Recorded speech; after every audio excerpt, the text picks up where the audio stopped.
भारत क्षेत्र के इस युग के होने वाले जैन धर्म के आखिरी और 24वें तीर्थंकर थे। भगवान महावीर का जन्म चैत्र सुद 13 की रात को आज से करीब 2500 वर्ष पहले बिहार में हुआ था। आइए देखते हैं इस महान पुरुष का जीवन चरित्र। भगवान महावीर के तीर्थंकर बनने का पता तो सबको उनके जन्म से पहले ही हो गया था, जब माता त्रिशला ने 14 महान शुभ सपने देखे थे। दिगंबर धर्म के अनुसार उन्होंने 16 सपने देखे थे। जब पिता सिद्धार्थ और माता त्रिशला को इस महान स्वप्न के फलों के बारे में जानने की इच्छा हुई, तब पता चलाने पर मालूम पड़ा कि माता त्रिशला की कोख में 3 लोक के हृदयों पर शासन करने वाले तीर्थंकर बालक का जन्म होगा। इस खुशी से भगवान महावीर का जन्म उनके माता पिता ने बड़ी धूमधाम से मनाया।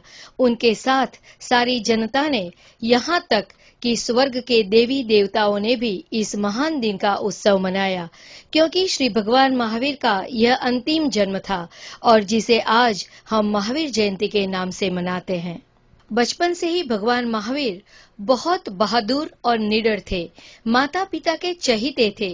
30 वर्ष की युवा आयु में राजकुमार होते हुए भी भगवान महावीर साधु बने और फिर लगातार 12 वर्ष तक वे आत्म साधना में मौन और लंबे समय तक अन्न से दूर रहे।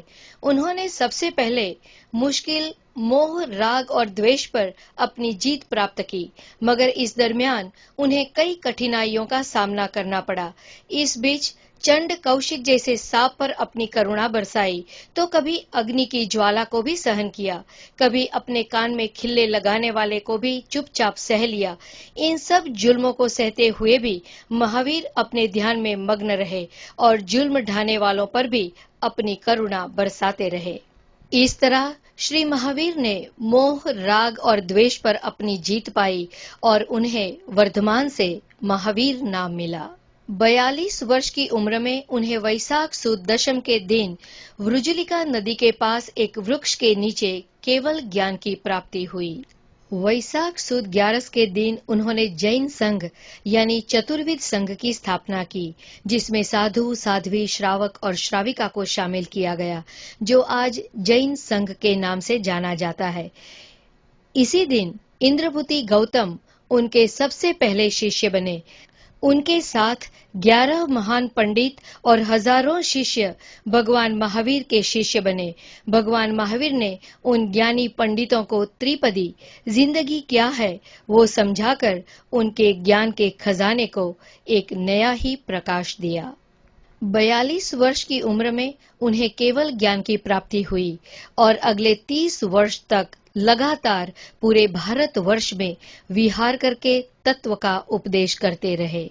अंत में पावापुरी में ध्यान में लीन होकर 72 वर्ष की आयु में दीपावली के दिन उन्हें मोक्ष की प्राप्ति हुई और उसी ही दिन उनके पहले और खास शिष्य इंद्रभूति गौतम को केवल ज्ञान की प्राप्ति हुई थी। भगवान महावीर का उपदेश सिर्फ जैन धर्म के लिए सीमित नहीं है, बल्कि पूरे विश्व के कल्याण के लिए था। आज भी जैन धर्म उनके दिए गए 5 उपदेश, अहिंसा यानी नॉन वायोलेंस, सत्य यानी ट्रूथ, अर्चाय यानी नॉन स्टीलिंग, ब्रह्मचर्य यानी सेलिबसी और अपारिग्रह यानी नॉन पोजेशन पर चल रहा है।